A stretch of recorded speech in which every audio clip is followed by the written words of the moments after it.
What's a good word, everyone? It's your boy DKB here. I just want to say thanks for all the support. The channel's been steadily growing, and the number you see below, you can drop a text, shoot a voicemail, any ideas, topics, collabs, etc. you guys want to see. I'll include them in future videos and live streams, and I'll catch you again. Be easy.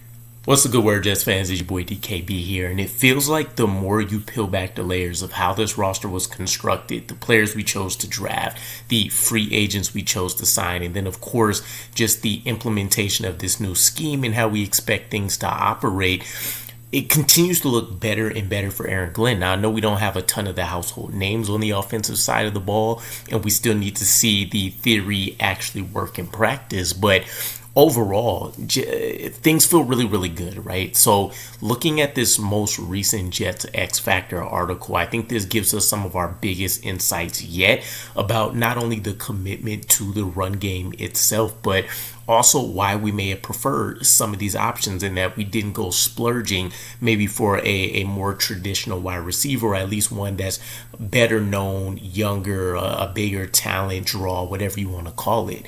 So basically I'm going to give you guys the cliff notes here, but the article touches on the improvement in skill position blocking, right? So you're talking wide receivers, tight ends, running backs, fullbacks. Obviously, the offensive line is going to be separate from that, but we also are considering to have ideally like a top 12 unit there. So that definitely helps as well. But Michael Nania, who's one of their data analysts there, he ended up finding a pretty intriguing correlation in between teams that had high-level skill position blocking and the offensive rankings that they had in terms of the DVOA metrics, right? And I think generally it stands for defensive value over adjusted, and I think you could swap the D out for like offensive, for example. But essentially, it's the most accurate recording based on all of the different variables that can be accounted for on a given play. What's the alignment that's out there? What's the players and personnel that's being rolled out? What was the success or failure looking like, etc., right down the distance, all of these other things that go into it. So the cliff notes being for this, he calculated each team's skill position blocking grade in the 2024 season, and he did this by averaging the Pro Football Focus run blocking grades. And we know it's hard to really get any other kind of run blocking grades or really anything that puts data out there like that specifically. And so of course accounting for tight ends, wide receiver, running backs, fullbacks, and he weighted it based on snap counts, right? Because that does make a huge difference. Someone that has a high grade off 5 or 10 snaps is going to be much different than someone that has a high grade off of having 800 snaps, right? So it gives you a level of consistency and kind of something to dig deeper into there as well. Guys that may be able to rise with a higher snap count, or guys that might be in kind of this perfect kind of min and max, I guess, right? In terms of not too little, not too much. Now, he also compared the rankings in skill position blocking to the overall offensive DVOA, as I talked about, and this gave him the correlation, right? And I think it ended up being somewhere in the realm of like a 0.4 or something like that. And it's been a long time, even though I do data analytical stuff as well at work, but I think depending on what you're talking about, if you have anything higher than like a 0.1 or something like that, it's supposed to be pretty significant in terms of this is something you can use as a identifying factor or a trend, something like that, right? Now, it's interesting because when you look at some of the top teams that he put out there, teams that have an emphasis on the run themselves, right? The 49ers, the Colts, the Rams, the Bills, they also ended up all ranking in the top 10 in terms of having skill position blocking players executing at a fairly high level, right? And so this is something that you can see easily translating onto the field for the New York Jets, right? One of the biggest concerns about why the Saleh-led regime wasn't able to make more of a commitment to the run was the fact that said, we were down, right? We had penalties that were drawing us back. We had delay of games because Aaron Rodgers is a little bit slower. We wanted to do pre-snap and all that kind of stuff. We had issues where guys just weren't able to go out there and execute, right? You had guys like Alan Lazard getting beat left, right, and center. You had Jeremy Ruckert, who was turning into a turnstile a bit there, and a number of people that you can point to and call out, right? And so not only did we improve on a lot of that, and we'll talk about this here in a minute, but again, thinking about what this can mean for the field, this means that first and second down, even if you do go back to operating or it looks similar to run, pass, right? The difference between the elite teams that can do that and the teams like the Jets that have been struggling for so long is the fact that they are getting more bang for their buck on those downs, right? They're putting themselves in third and fourths and, third and seconds and a lot of these manageable situations where not only does the playbook stay open to them, but they also get to continue to punish the defense. And so you also get this kind of plus multiplier of wear and tear on the defensive side of the ball, right? And so hearing things from Braylon Allen, for example, where he's talking about wanting to go out there and punish the defense and make them submit, music to my ears, especially coming off of seeing what we're talking about here. So when you look at some of the names that we acquired, right? Josh Reynolds, for example. So he goes into mentioning since 2022, he has a cumulative run blocking grade of 61.7. And I did have some questions about some of the stuff I've seen, and it could just be because obviously he can't fully elaborate on a ton of that stuff, or the article would be pretty extensive, but he goes out to call that run blocking grade is excellent for a wide receiver, right? Now, I don't know if that means elite, just above average. I would assume it's something better than good, right? But also considering how long he's been in the league, and I think he's going into like year 7, year 8, something like that. And the fact that this is going back to about 2022, this does give you a pretty good sample size, right? 3 years worth of data, and you're saying that this is going to be the barometer for what we're looking at, right?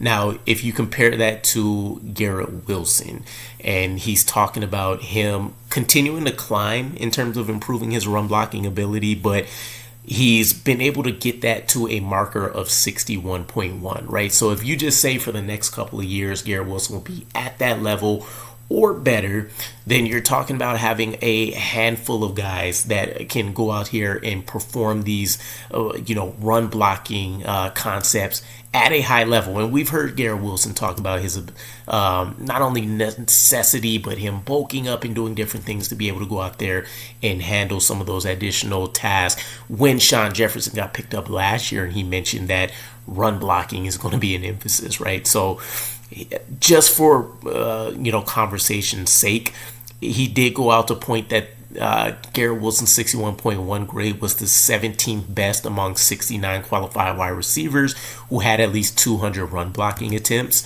And then we have to talk about a handful of other guys, right?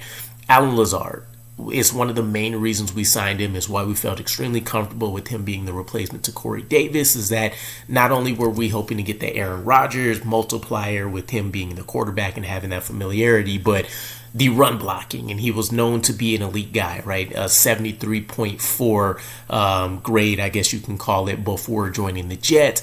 And then since joining, has jumped all the way down to 49.3. So he's actually probably one of the worst run blockers on the roster. And it shouldn't really be a surprise for anybody that's seen it. It feels like we've needed to pull the plug on him every handful of plays, because it's either due to a drop, a penalty, or he's letting somebody kind of blow by him. But for his career, he did have a 60.1 grade. So you're talking about someone just under the ranks of a Josh Reynolds and potentially a Garrett Wilson here. And this could be your starting trio, right? I mean, I think a lot of us are willing to talk about Arian Smith at least as wide receiver 3 now, with Josh Reynolds kind of getting the wide receiver 2 tab. But even if they prefer to go veteran, at least early in the season, and give it to them, you at least have the makings of people that have done this at a high level before, again, which is going to be the huge draw here. And then, of course, you get some of the benefits as well, as Josh Reynolds and Alan Lazard being guys that can also operate out of the slot. So you get the size factor there to really help out on things. But Arian Smith is another one where a lot of people talked about the run blocking, and I think even in my breakdown, I talked about it being a bit of a stronger asset for him than initially expected based on the size and some of the other stuff that would have crept up in his game. But he has a 62.3 run blocking grade for his collegiate career. So I'm sure that can be different from the NFL, of course, but we're just talking about people that have the ability and that are improvements from what we've seen in 2024.